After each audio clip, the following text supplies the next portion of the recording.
kandi n'abataka abimwashanga ngene narashaba abataka abajyaha narashaba twakira aba bantu tugabaterera mu ngaro.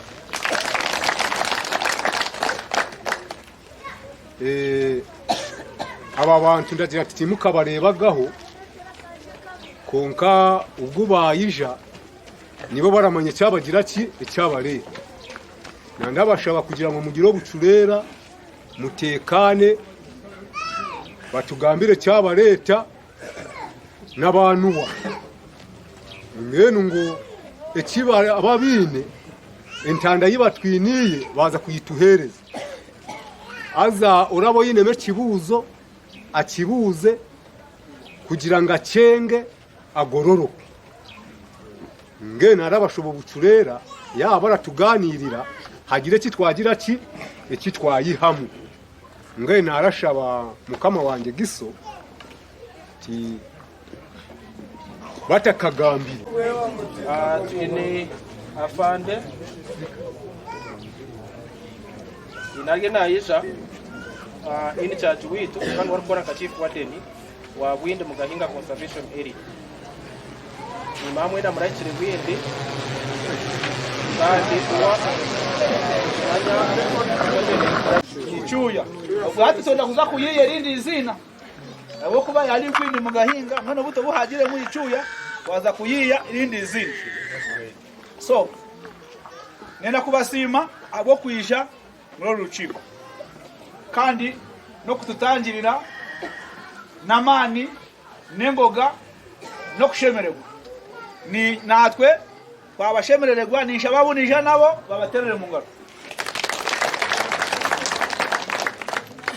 Erizoba ekituresire nyomwazyo ningira mwabihurira na Kitoro district wabuganire Kalengere turukuza kukwasibwa erihamba rya Echyuya ekitongole ekimureba ha kiri mwaba bashija amamanzi baracheta Uganda Wildlife Authority. Ekitongole cha Uganda Wildlife Authority n'ekitongole ki government yahiramani n'obushoborozi kuleberera enyameshwa eziri mu national park ninga mu malindiro nkeri nangwane zira heru ya malindiro. So omulimo gwitu no kuleberera malindiro kati twakazana hiro aheru ya malindiro hali enyameshwa ziriyo nazo tukagira ki tukazirinda mbwenu ku Echyuya yashira mikono yitu kandi no kwija kubashaba kugira ngo mukwatanise nitwe kugira ngo tugirindeje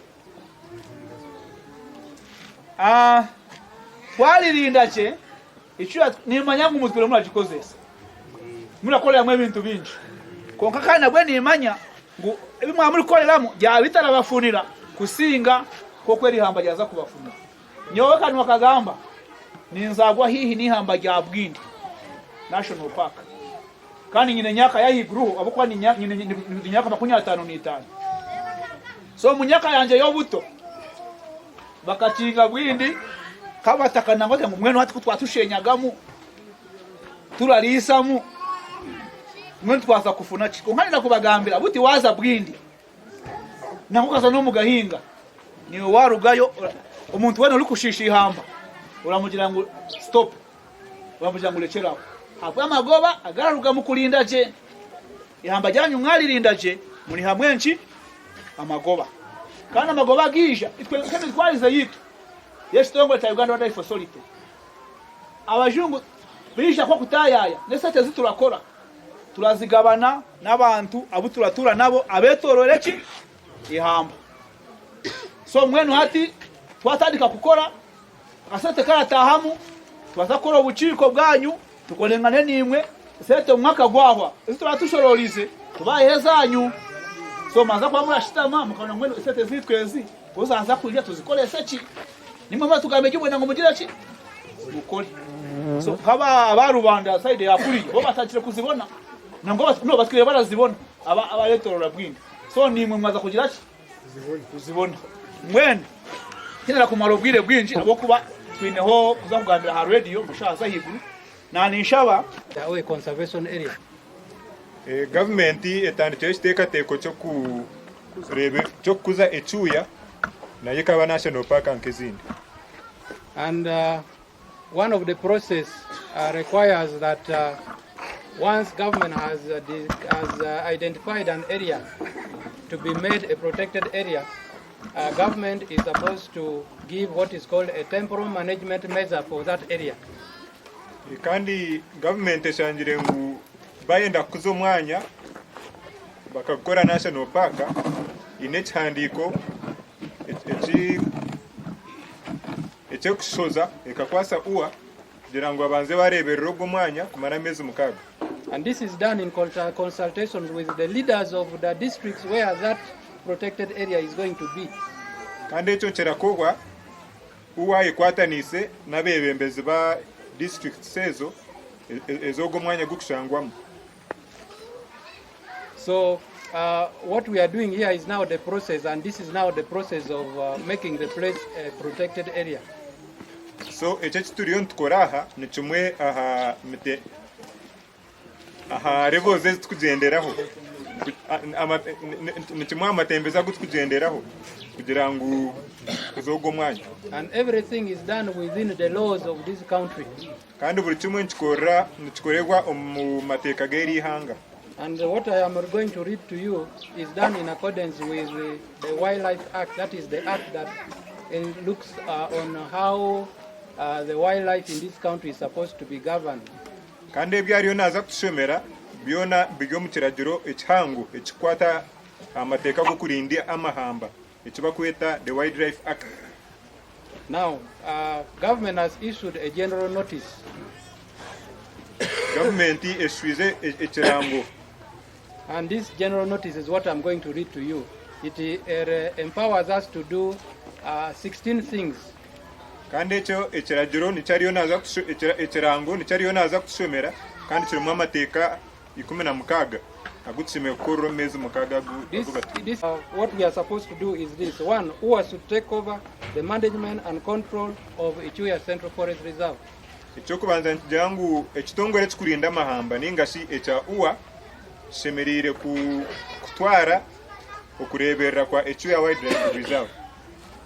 And that's why we are here today.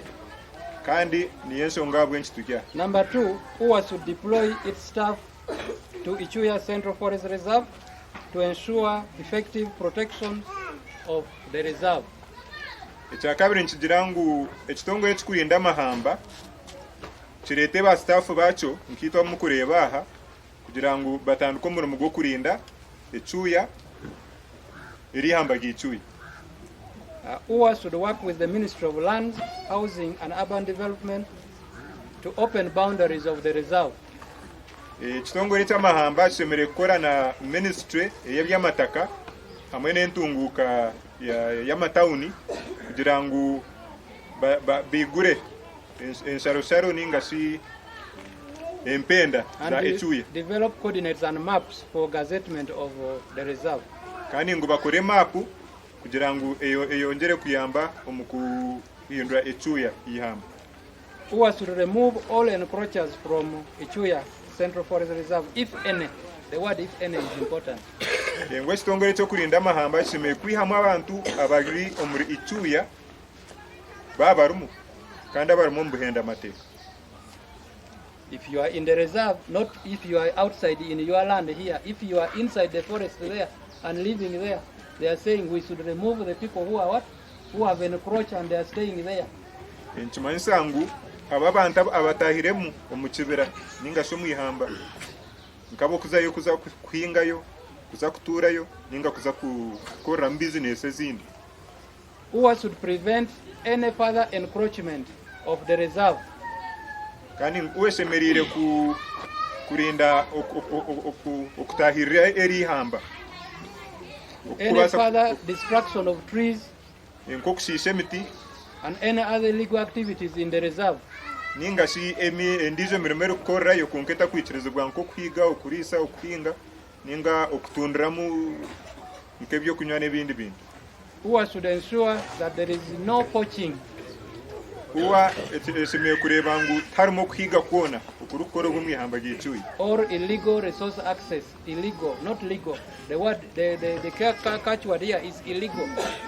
ningashi kwihaye kintu cyona katugire ngo nkeri itakere twashangane bihayo ebinyatsi enku emigano na nenshuri arabona ahurira ngo bihaye enshuri.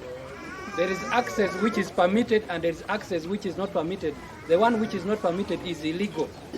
Hariho ebintu ebikubasa kwihwayo mu mateka ningashi ebikuba byikirizibwe konka hariho ebindi ebimukubasa kwihayo batikirizibwe kandi ekyo nicyo twete obuhenda biragiro.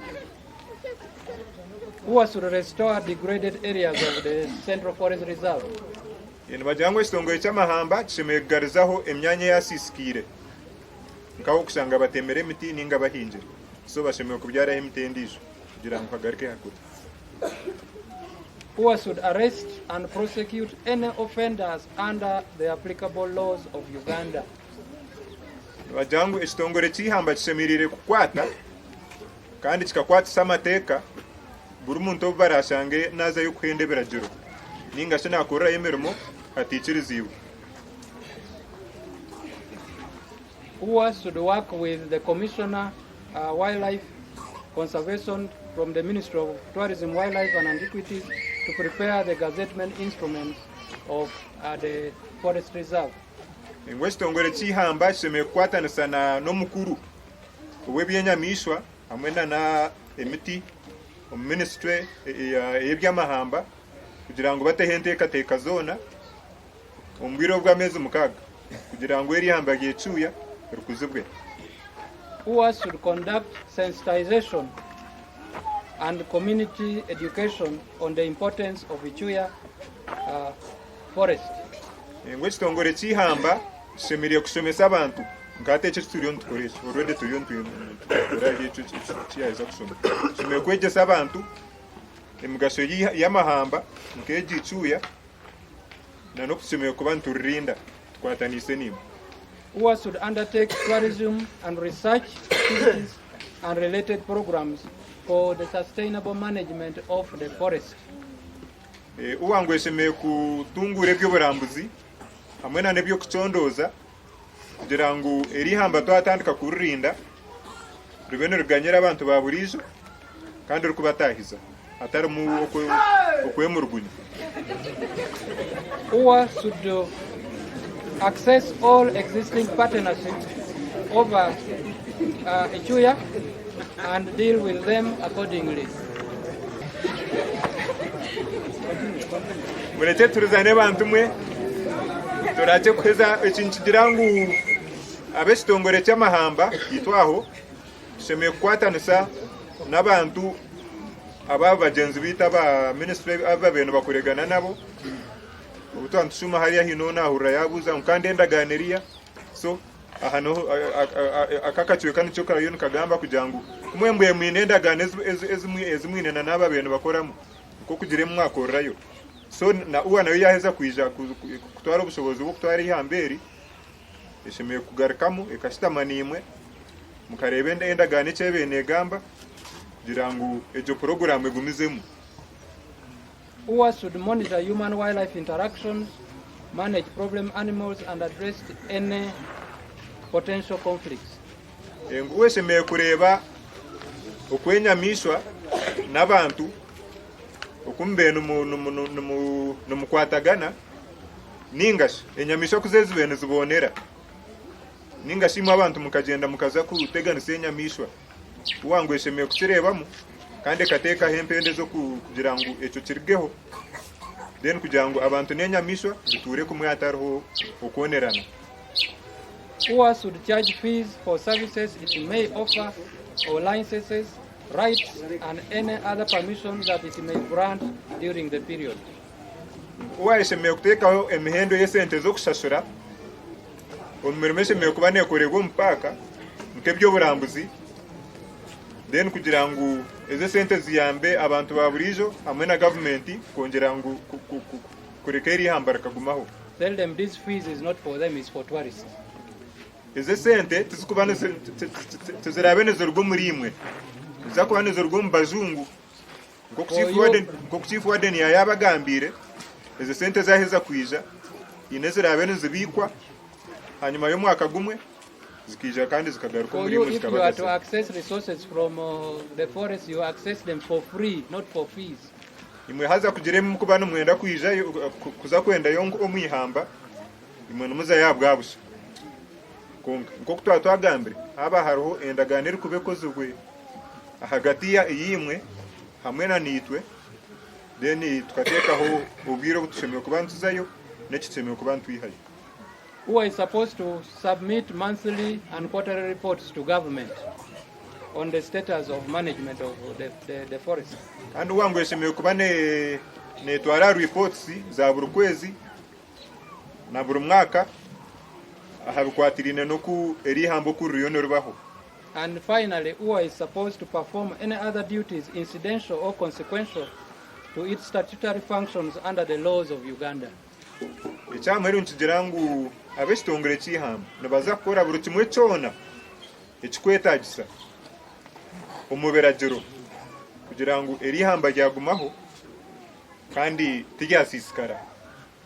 And this was dated 7th of July 2026 and signed by Honorable Minister for Tourism, Honorable Tom Butime, on behalf of government. Ebi ngu bikahandikwa ebiro mushanju okwa munana ebiro mushanju kwa mushanju 2026 kikasayiningwa Minister Tom Butime Honorable owebya oburambuzi. And the general notice appeared on the Gazette on the 31st of July 2026.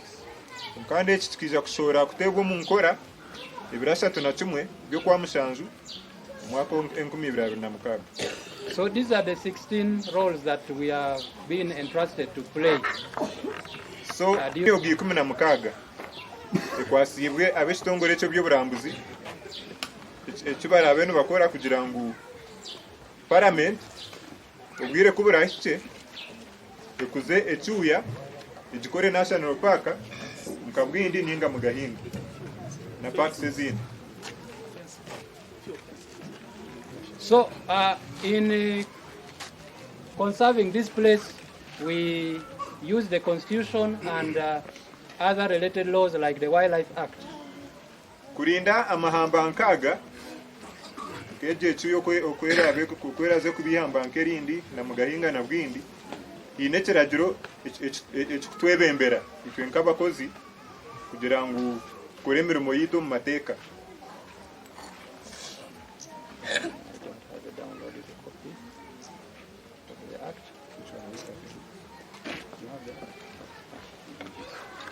Might be thinking that for us we only deal with animals.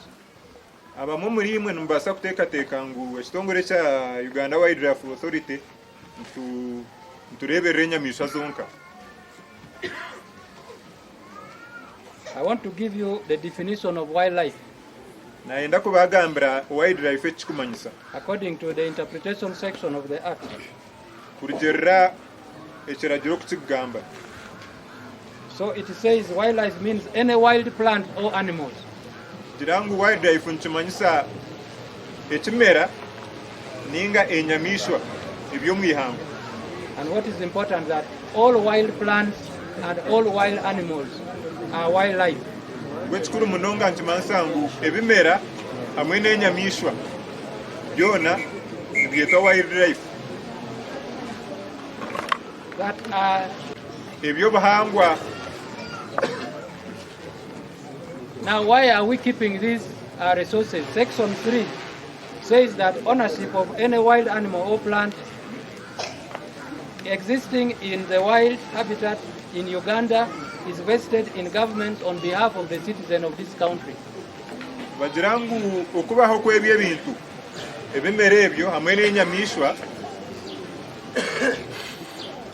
okubaho kwabyo nukubaho abw'abantu ba Uganda. So we are keeping it on your behalf. They are yours. So itwe turiyo ntubirinda ahabwanyu nebyanyu. Now section 29 talks about general offenses that are prohibited to be committed in these conservation areas. Hariho akacweka kabiri na mwenda nikagamba aha bifubiro tekaga ihamba. So it says anybody who hunts, who takes, who injures or who disturbs any wildlife, any wild plant or wild animal commits an offense. Kagirangu umuntu wena arukinga enyamishwa naba yakora omushamba. Anybody who destroys any object of geomorphological or archaeological structures commits an offense. For example, the pillars, the boundary pillars. Omuntu wena arukushangwa asisire ekintu ekikuba kitibweho kwereka ngu eri nihamba kandi ahantu horishemewe kuba n'orukoma yahereza example ya boundary markers ebyo bisiminte bikuba bitibwe hariya aha ruhenda naba yakora omushamba. The person who prepares land for cultivation in the forest there commits an offense. Omuntu arikuza omwihamba muriya akahinga ningashi akatebekanisa omwanya gw'okuhingamu nawe naba yakora omushamba. The person who drives, conveys or introduces any wild animal into the protected area commits an offense. Omuntu arikubasa kureta enyamishwa ningashi akagifunya akajiha ombanta akagitwara omwihamba enyamishwa nkente embuzi entama nawe naba yakora omushamba. This is the wild animals. This is the wild animals. If you bring wild animals which were not previously here, you might be thinking that you are bringing, and when research has not been done, when you're actually bringing animals that are coming to destroy this place. So there are procedures for bringing. They do research to find out, can it live here, things like that. Ahecha kumanyisa nobasa kubogyaho jiro tubitkanindga hi na Echyuya utkanje ndende babuni njihe karuma njirete Echyuya tutabanize kuchondoza ningashi ekiba kweta research kandi ejo shange babu enkobejo wajireta eshishe ebimera ningashi enyamisho zinde zikuba zirumu niwe noba wakora omushango. Then a person who willfully drives, conveys or introduces domestic animals. Domestic animals, these are cows, goats, sheep, dogs, into the forest, into the protected areas, commits an offense. Ekyo kyona nabagambire wano basa kukwata enyamishwa nkente amatungo nkente embuzi entama embwa nebindi okabikwata okabiteeka omwihamba niwe no wakora enshobi. Or if you allow them to stray and those animals were probably under your charge and you allow them to stray willfully, you don't look after them, you also commit an offense. Ninga shuwabo jaho oritsize ningo rinko mkoka jiro kamba nze na kunywa ka chai ninga mpumure ente ninge mbuzi zikakutoroka ho zikataho nuna nkompa konkazi ga hansi yo mkono go ningo mukamazo niwe no bakora mushamba. The person who starts to maintain fire, you know fire is dangerous. It can burn the entire forest, isn't it? So when you start fire there, you commit an offense. Some of you want to look for honeys with the fire and what have you. That fire can end up burning the entire forest. So that's why we don't want fire in the what? In the forest. You end up destroying the entire forest. So when you start fire there, or you maintain fire there, you commit an offense. Ukandi wajenda ukahemba umuriro mpaka ninga shi waza yujire nko kuhakura arayinkora bankashangana botse amakara ninga shi umuringo gono katanduko umuriro haza kukosya paka gukashishe kibera cyona kikahwa niwe no wakora omushanga. Then for those who want to enter there, section 30 is saying that when you enter the park or the forest without authority, you commit an offense. Runyurwa 30 nurugirangu abo kunda kutaha omwihamba utine rusa ngaba butwabugana yo bokuza Rwanda no kurugayo niwe no ino mushango nambo yabo twabugana twabagambira By the way, it also says when you attempt to enter is also an offense. Then he no bundo bwo kubori inkaho kajot tukanze kuronda kacucu mwihamba utwo kashikuba kunkwasa ukashanga no giro to tukanze yo ukizo tukandege yo tukanze konkito tukakureba ubwo nabwo nubuga gwabo mushango no mushango. So aroch hubiro. When you do that, amateko byari yo naza kushomera waheza koreje mshango yo nitwa heza kubashorera ruguru then hine bonerezo ibatire nabyo yaza kubitushomera tubihurire. If it is your first time, in case of your first time, a first offender, washanga guro mundu gwa ugo kubanza kwenda amateka agakutwa abashomera, there is a fine not exceeding 350 currency point. Arho koti nebasa kuca mukwereza fine ya currency points ni muko bakuzeta ho kunka ninza kuzibabarra 350. One currency point is 20,000. So 350 times 20,000, that is 7 million. Ati currency point emwe kurujira amateko kugagamba nemitware ebiri. So waza yo omurundo gwo kubanza ningashi wahendaga amateka kutwashoma ruguru byo murundo gwo kubanza nibaza kucharginga emitware ebiri emirundi bishatu atanu aza wazigitaje wazibaza muje izo ni miliyoni mushanju or to imprisonment of a term not exceeding 10 years. Guningashi koti yakuchweramu bakusibe emyaka 10. In the case of a second time, second time is a fine not exceeding 500 currency point or a term of imprisonment not exceeding 20 years.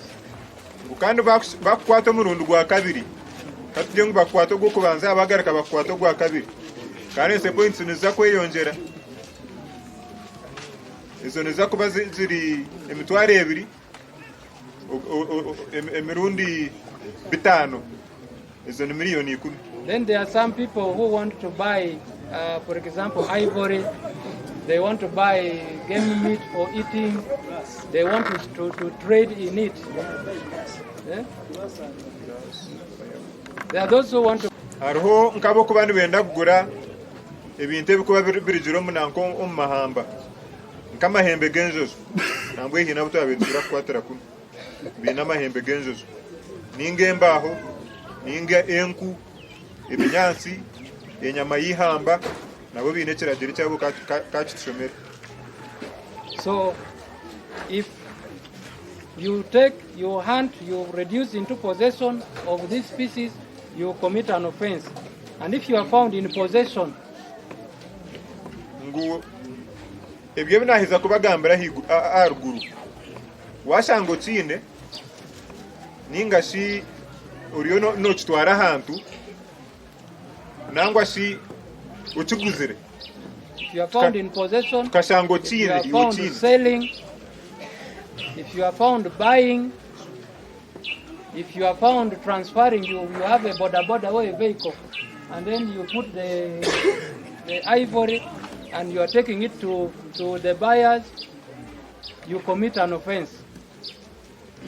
Ekinte kinyenda tuchetegerezeje kokuna nabagambe washango chine uriyo no kigura ninga so oyinaho kutwara kapiti yawe ninga motoka yawe chama nabasa kwiza atapana ati ntwara kakanto kampize kisoro denu echo muchambe bakakwata ekiragiro niwe kikwati wenyini. And if you are found doing that and what you are dealing with is a protected species, Amateka is saying that when you are convicted, you are liable to a fine not exceeding 1 million currency point or life imprisonment.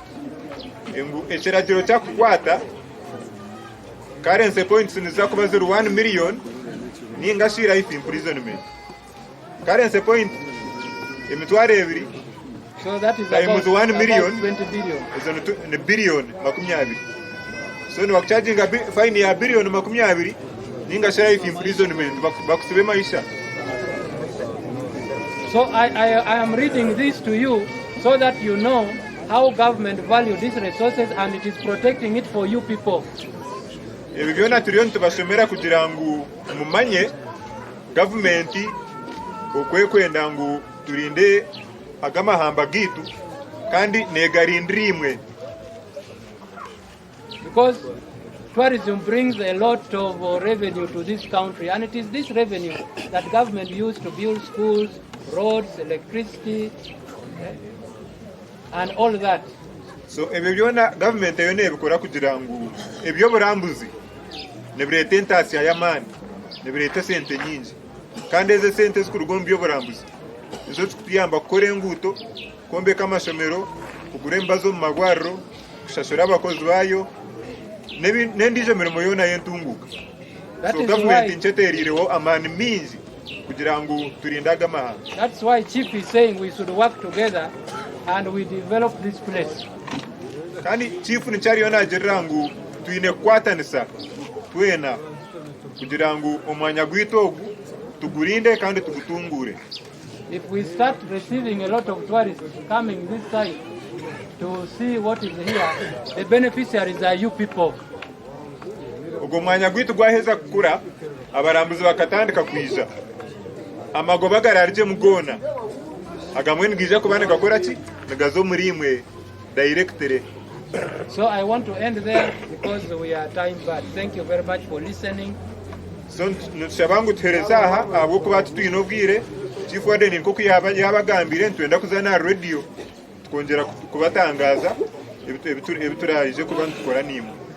And we are going to continue coming to talk to you people so that we keep learning.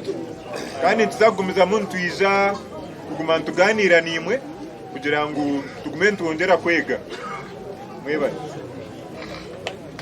Ono mukama wetu.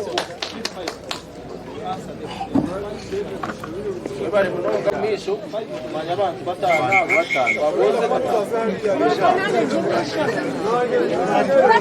Turenda batano and 5. Sawa batwa.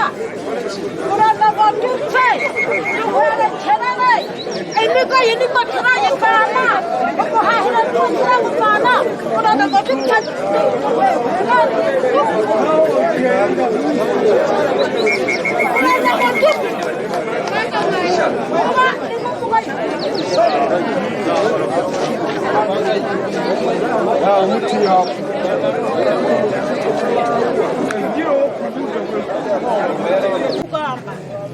Ehamba nigeri turishise kwagera mu hamba twagwa ntawe turenda kwitwa n'ensara ngona turenda ngo mutuyambe ducutugoye nitwa turaturisha.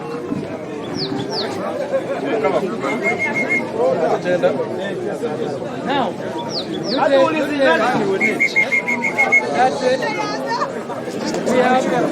we have not come to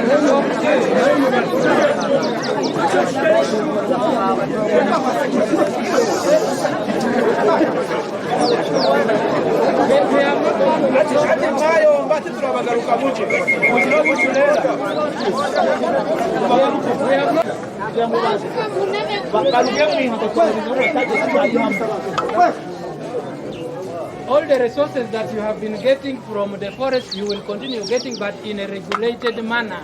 We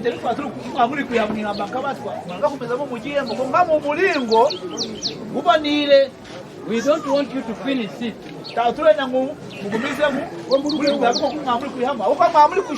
Because if we don't regulate, you can finish and you will now die because it is not there.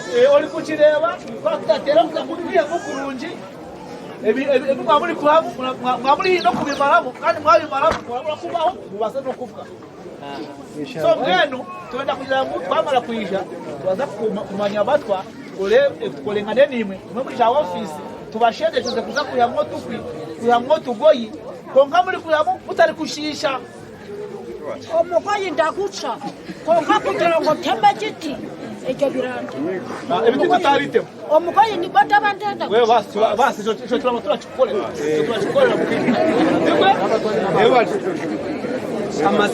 amazina baranyeta Milton Barugahare kandi chairman wa NRM ahabwe kizirezi nimanza kubasima kandi ngaruke mbabuzi kandi mwagira ngo ebiragire bimwareta uratahiri ihamba araba yahenda amateka konka nato twinemu enyamesho zibareta nkenkima nenkobe ezira tuliraga emyaka niyo no kuyishanga nyone nkayikwata ndahaba biro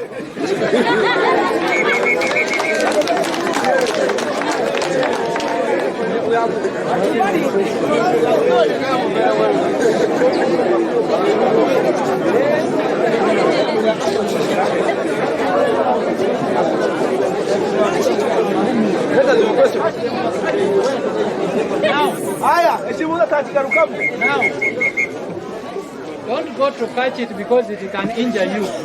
Wenu ni uli mulimo gwawe sebo kugira ngo rero kikwate uri kugeza ku kikwata kirabasa kugira ki ukuja niba kikakuhenda with you and kill you. kirabasa no kukwata kusinga amani kikakwita.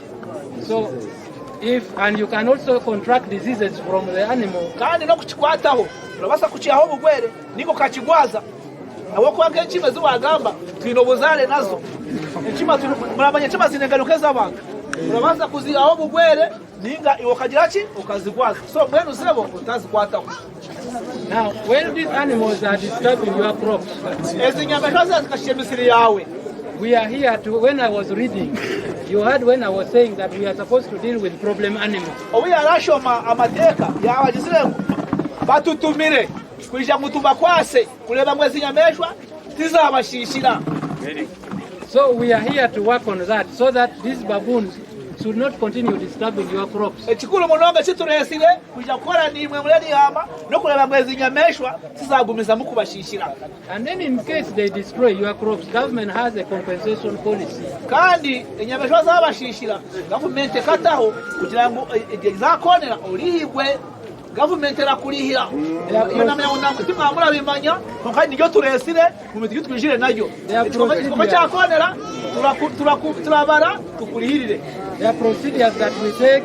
We come and do assessment. The police will also, you report to police, the police will make a report. The district agricultural officer will also come and evaluate your gardens. And once that is done, we write a report and government will compensate you for the damage. Ekikoko kyakonera tubakije na police tuyina agriculture tuje kuleba umusiri ogwayonwa tuguhindure mu sente tugubalire mu ya gwaro rutoche kitocha kiri muzinga twikirizinge tukole report government iraza kulirira. So don't kill. So mweni wesebe chawe utakwata kikoko cy'abantu kacita kwatao might injure you.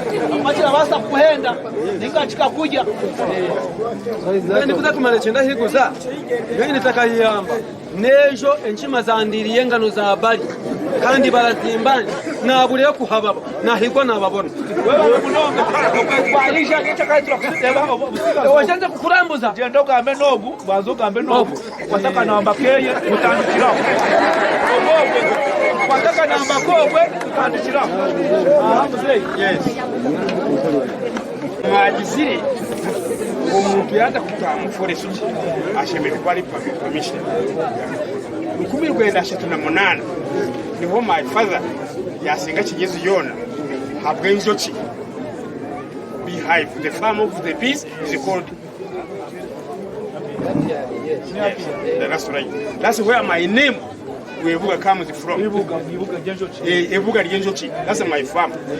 So when you enter in Echyuya, there is where my father used it to keep the bees. Ebuga, that's right. So when a son of my father goes there to see where his father used to raise those bees, where can he get permission to get there? When muzee yobale munonga echo kibuzo nikirungi munonga mu mitebi yashomire ale mitebi yashomire I am agronomist in fact. Inama ya mwahurireje obumushiya ari kushoma yagizire ngo batuhera ubujunanizi ngo baturagire mutwije turebe nyanya y'abantu baba barakolesa mu rya kalicha wahulira mwenu nk'ekyo kiwagamba kino buzale na kalicha mwenu twamala kuzama ofisi gye tubaza kuja ofisi utwereka ogwe mwanya tugushujume turebe ko bagumolazayo kugulira tutifire kiri alekindi because tizima bago farm kuyaze neba biru tunashonga mzee iloko yeje kajile amusini aliwebuka mabago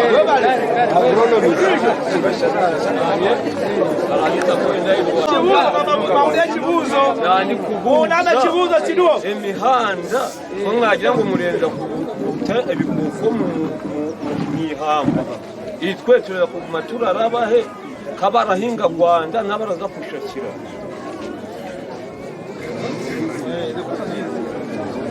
we have said that we are going to bring animals which we have not said. Okay? Now that for them who have garden in Rwanda and they sometimes go to look for food the other side, where are they going to pass? Now, you see the access road which is there, the path which is there.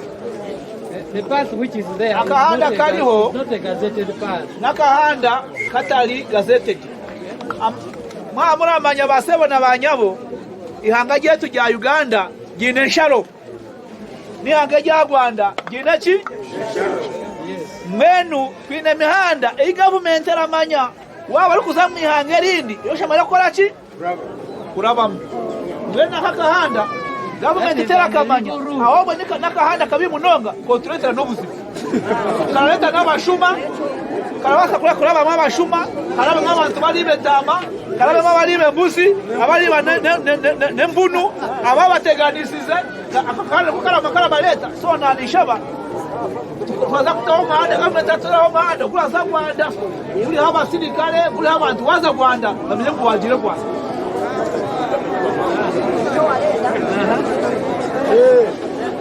mwebale basebo wahurango ihamba rya cura rya kura uka ati murebe ihamba ryetu rya Echyuya yowe ko mugambye owawarugireho ati kanyenye nyinemo ebihumi byanje byenjoki ngeno basebo nahurango tutukarenjera mu ndakira gufako cyakuzayo ngeno basebo ibyo bihumi byanje ndabishuranta ndabirebana webale munonga wabuze kibuzo kirungi kandi wagamba nko mukiga numa kinakundira abakiga nitugambisa amazima mwenu muzeyi aine ebihumi geye yes mwenu kandi kutwagira kutakushongarukayo uragaruka yote yes aro mushijo ryaha nanisha bayijanuye Hassan ogumushisha baramweta Hassan ni ofisa mukuru munonga oshomire ry'amahamba no kolenga n'abaturage niwe twabaletera niwe tunda kubasigira mwenu waza kwate namba yeye muhingana amasimu waza kwijo kwatagane nawe waenda kuzayo kureba ibihumi byawe aza kutwara konke nkora nunji eto ndakuza kukora nayo hati eto uza kutandika nayo no kugira ngo abantu abine bihumi mukoleke kibina tugihe yokwe yibiri hona kwatona kutulibisha ehamba na tuwanira kwa mwanya gumwe tuwanira mwanya wana abina jochi mustemu mwanya gumwe kugira ngo natwe tutanguhire walengana nimwe tulindi ihamba tumanyani twenda umuntu ro kumarazayo ali wenka mwenu waba takareba irogo tazayo banzoleba ogu kwaza kurugaha akuhene esimu yeye umutene manya office niho twinjira nyo mazo office tunda kuleta kuno nayo office so za office abasikale baragamba nabo tukolenkora aho kuta emizinga yanyu tuzeyo tuyiheyo yone ikuri eroku noko tuyite mwanya gumwe tuyirebere kisaba njo kizawe ugaza kuzihayoje kandi ugumoze kozeseje uzikoleseze hihi nihamba ahatarabasa kushisha ahabwa kuba hashonga obu buti turi mu kwezi kwa munana aza mu kwezi kwa munano no kwezi kwa mwene niho tusharuraga murebe yese kingashongora za kusharura ikikuru okwatagane noha no araza kujana ngana agere nawo sharura ari kureba kushedekeze kugira ngo wabo ariyo uko bitakuje yego sebo nakuba kachinde ngo niwe mugani wanje yes tulizingane tunakwendera kandi tourism katishima munonga nisho obu mwakashoma tourism kandi mwenu sebo nakukwamira ngo iki twakuletera twalete ibintu bingi mukachi hango ekitereke cyangwa ninga kitukuru cyangwa tutwine n'ecya tourism kandi uro musigazi muto mwenu twatandika gukora uje tuza gukora niwe harimo imirimo yo gukora community tourism tuza kugura tourism mu batakomu utandiko guiding ukwate abajungu bele ubone hariki harusete you are welcome. If there is a person who should start praying now, then it is this one. Aba ari okushaba shana kusinje Maria aba ari okushaba kasinje Maria niwe singatera magani kiriho amazina ganje kibamba kana kanya kake tukabona abanyarwanda bari kubikoreza abanyarwanda tutabikuza baseba nabanyabo okushira yabuza kumuri kugira ngo abanyarwanda tutaza mwihamba kandi tukaturukerera ngo abanyarwanda bari bari kugira ki bari kubikozeza uruciko rutukorera izoba hanuya turukugama n'abantu bitu ba Uganda ko nka twarugaha twamara kushangangu harimo abantu ba Rwanda nabo barakoresa gaki ihamba gitu kubi so twayikirizingane ku rugato ndakudasaiza kisoro hamwe no mupaka gwa kugamba n'abakuru babo abo kwa Rwanda nihangerinde so nabo ndakuza kugamba nabo abanyarwanda bagambe n'abantu babo batatushishiraki ihamba ko ngacha kandi abanyarwanda turashanga mu ihamba ikiragiro tutera ubushoborozi bwo kubakwata kwabagambira bakanga kuhurira ibirajo bya Uganda biragiraki birabakwata batwara mu kwata isata twaturagamba na za kiboko twagamba nabo zizeki nabo zirabakwata so mutafayo abali kushisha kahiga niki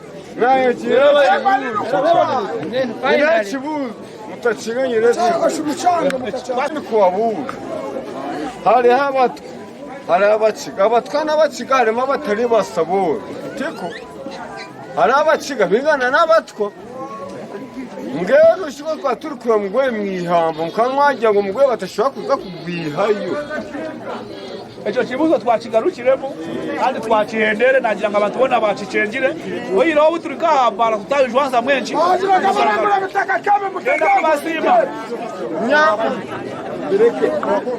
Finally